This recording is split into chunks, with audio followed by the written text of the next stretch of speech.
जय हिंद, नमस्कार। SVD GK master में आपका स्वागत है। आज हम पढ़ने वाले मौर्य साम्राज्य पार्ट 2।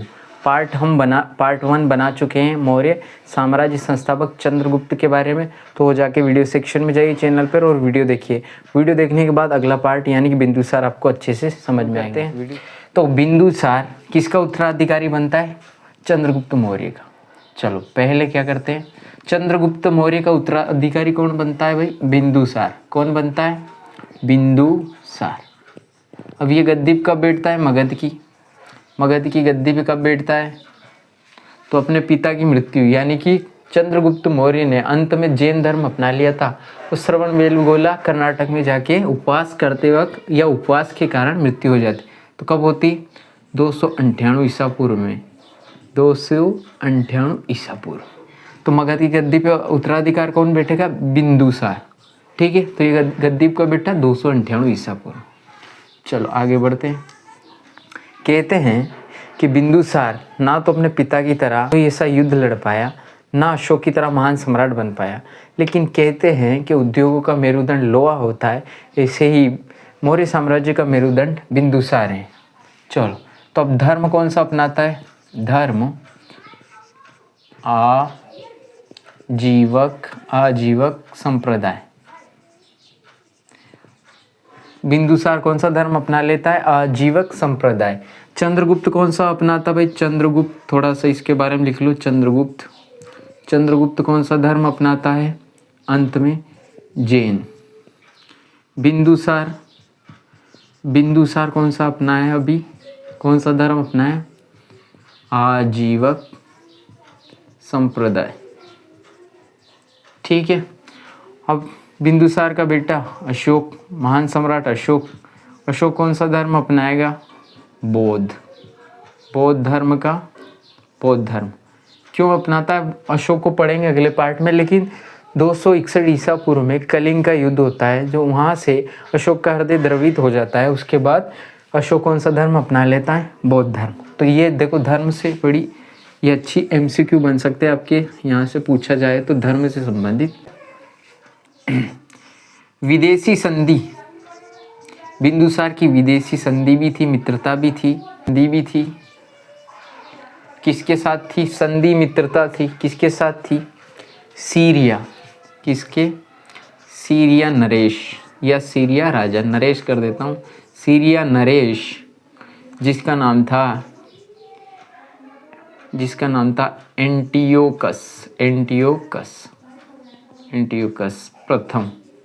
एंटियोकस प्रथम नाम था। अब इनसे संधि थी, अच्छी मित्रता थी। तो यहाँ पे एंटियोकस को अच्छे से समझ लो। देखो, ये हमने पढ़ा था, सेल्यूकस निकेटर को हमने पढ़ा था किसमें? चंद्रगुप्त, है ना। और उसके दरबार में कौन सा?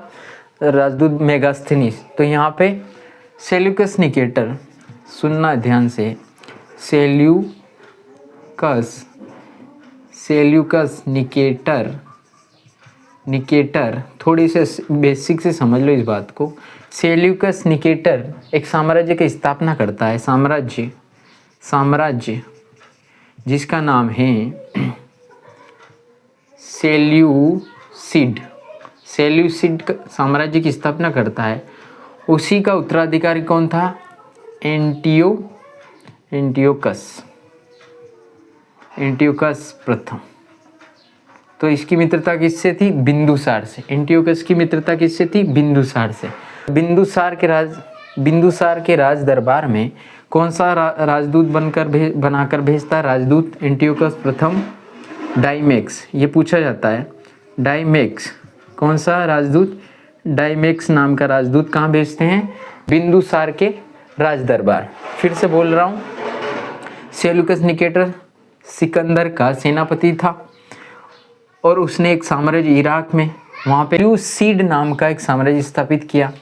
उसका बेटा एंटियोकस प्रथम, जिसने कौन सा राजदूत बनाकर भेजा? कहाँ पे भेजा? बिंदुसार के राज दरबार में, जिसका नाम क्या है? डाइमेक्स। ठीक है। तो यहाँ पे देखो, चंद्रगुप्त के राज दरबार में सेल्यूकस निकेटर ने किससे राजदूत बना के भेजा था? मेगास्थनीज। किसने? मेगास्थनीज को राजदूत बना के भेजा था। तो मेगास्थनीज का उत्तराधिकारी कौन बन गया अब? डायमेक्स। डायमेक्स डायमेक्स ठीक है भाई, यहाँ तक समझ में आ गया। चंद्रगुप्त के राज दरबार में कौन आया था? मेगास्थनीज आया था। मेगास्थनीज का उत्तराधिकारी अब कौन बन गया? क्योंकि बिंदुसार के राज दरबार में कौन आया? डायमेक्स। ठीक है, यहाँ तक समझ में आ गया। आगे बढ़े, चलो।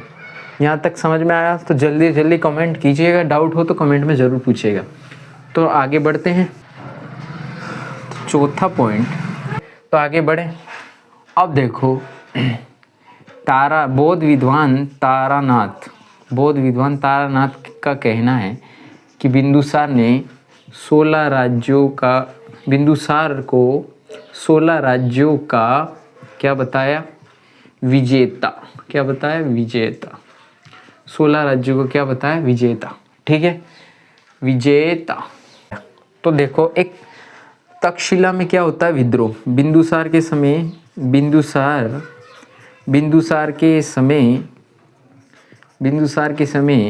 विद्रोह होता है। क्या होता है? एक विद्रोह होता है। कहाँ पे होता है? तक्षशिला में। तक्षशिला में एक विद्रोह होता है। अब इस विद्रोह को दबाने के लिए बिंदुसार अपने बेटा, जिसका नाम है सुशीम को भेजता है, और सुशीम असफल रहता है विद्रोह को दबाने के लिए। इसलिए दूसरे बेटा अशोक को भेजता है। किसको भेजता है? अशोक को भेजता है, और राजनीतिक कूटनीतिक तरीके से विद्रोह को दबा दिया था।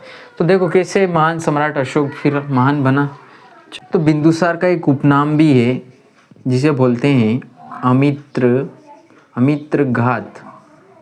इसका मतलब क्या होता है? अमित्र घात का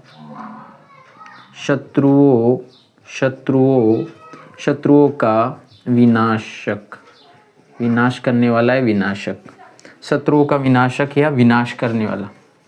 विनाश करने वाला। ठीक है, कुछ और जानकारी देख लो। चलो, चंद्रगुप्त के राज दरबार में कौन आया था? राजदूत। चंद्रगुप्त के राज दरबार में कौन आया था? मेगास्थनीज। ठीक है, इसकी पुस्तक बता दी इंडिका। चलो, अब बिंदुसार के राज दरबार में ये सब यूनानी राजदूत थे। तो एंटियोकस प्रथम राजदूत भेजते हैं, जिसका नाम है डायमेक्स नाम का राजदूत। किसके दरबार में भेजते हैं? बिंदुसार के दरबार में, राज दरबार में। तो ये था आपका बिंदुसार। लगभग सारे पॉइंट हमने कवर किए हैं। नोट्स जरूर बनाएगा, परीक्षा में रिवीजन के काम आएगा। तो मिलते हैं अगले वीडियो में, तब तक के लिए जय हिंद, वंदे मातरम।